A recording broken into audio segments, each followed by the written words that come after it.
ಚಾಮರಾಜ ಜೋಡಿ ರಸ್ತೆಯಲ್ಲಿ ಉರುಳಿದೆ ಬೃಹತ್ ಮರ. ಮೈಸೂರಿನ ಗಾಯತ್ರಿ ಚಿತ್ರಮಂದಿರದ ಸಮೀಪ ನಡೆದಿರುವಂತಹ ಘಟನೆ. ಮರ ಬಿದ್ದ ಪರಿಣಾಮ ಸ್ಥಳದಲ್ಲಿ ಒಂದು ಆಟೋ ಕೂಡ ಜಖಮಾಗಿರುವಂಥದ್ದು. ಚಾಮರಾಜ ಜೋಡಿ ರಸ್ತೆಯಲ್ಲಿ ಬೃಹತ್ ಮರ ಕೆಳಗಿದೆ. ಮೈಸೂರಿನ ಗಾಯತ್ರಿ ಚಿತ್ರಮಂದಿರ ಸಮೀಪ ನಡೆದಿರುವಂತಹ ಘಟನೆ. ಮರ ಬಿದ್ದ ಪರಿಣಾಮ ಸ್ಥಳದಲ್ಲಿದ್ದಂತಹ ಒಂದು ಆಟೋ ಜಖಮಾಗಿದೆ ಕಂಪ್ಲೀಟ್ ಆಗಿ. ಅದೃಷ್ಟವಶಾತ್ ಯಾವುದೇ ಪ್ರಾಣಾಪಾಯ ಸಂಭವಿಸಿಲ್ಲ. ಚಾಮರಾಜ ಜೋಡಿ ರಸ್ತೆಯಲ್ಲಿ ಟ್ರಾಫಿಕ್ ಜಾಮ್ ಉಂಟಾಗಿರುವಂಥದ್ದು.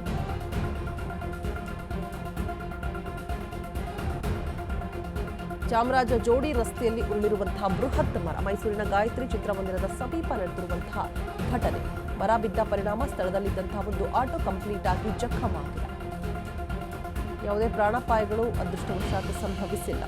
ವಯಸ್ಸಾದಂತಹ ಮರಗಳನ್ನ ತೆರವು ಮಾಡುವಂತಹ ಕೆಲಸ ಮಾಡಿದ್ರೆ ಈ ರೀತಿಯಾದಂತಹ ಘಟನೆಗಳು ನಡೆಯೋದಿಲ್ಲ. ಅದೃಷ್ಟವಶಾತ್ ಯಾರೂ ಓಡಾಡ್ತಾ ಇರಲಿಲ್ಲ. ಬಚಾವ್ ಯಾರಾದರೂ ಏನಾದರೂ ಅಲ್ಲಿ ಓಡಾಡಿದ್ರೆ ಮಾಡಿದ್ರೆ ಖಂಡಿತವಾಗಿಯೂ ಜೀವಂತವಾಗಿ ಉಳಿಯೋದಕ್ಕೆ ಸಾಧ್ಯನೇ. ನೋಡಿ ಎಷ್ಟು ದೊಡ್ಡದಾದಂತಹ ಬೃಹತ್ ಆಕಾರದ ಮರ. ವಯಸ್ಸಾದಂತಹ ಮರಗಳನ್ನು ತೆರವು ಮಾಡಬೇಕು. ಇಲ್ಲದೆ ಹೋದರೆ ಈ ರೀತಿಯಾದಂತಹ ಘಟನೆಗಳು ಮರುಕಳಿಸ್ತಾನೆ ಇರುತ್ತೆ.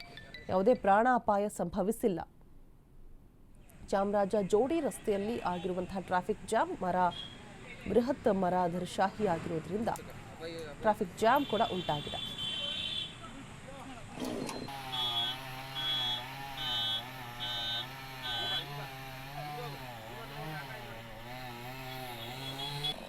ಡಯಾಬಿಟಿಸ್ಗೆ ಮೆಡಿಸಿನ್ ತಗೊಂಡು ಶುಗರ್ ಕಂಟ್ರೋಲ್ ನಲ್ಲಿದ್ದೀರಾ?